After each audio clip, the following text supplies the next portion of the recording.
আখ থেকে তৈরি করব আখের রসের আইসক্রিম। নিয়ে নিব আইস বক্স, আখের রস ঢেলে দিব,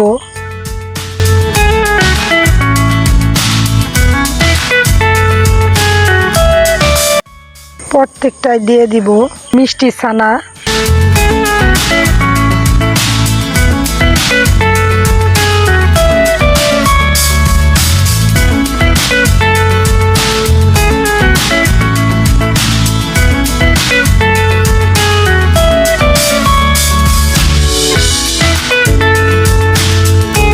এবার আমি ফ্রিজে রেখে দিব।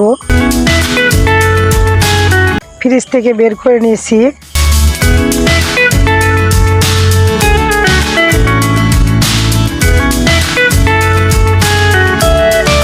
এই আখের আইসক্রিমটা হতে সময় লাগছে 2 ঘন্টা।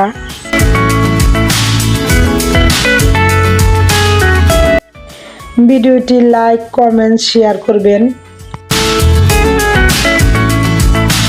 ঠান্ডা ঠান্ডা কোল্ড কোল্ড হয়ে গেল আখের আইসক্রিম। আল্লাহ হাফেজ।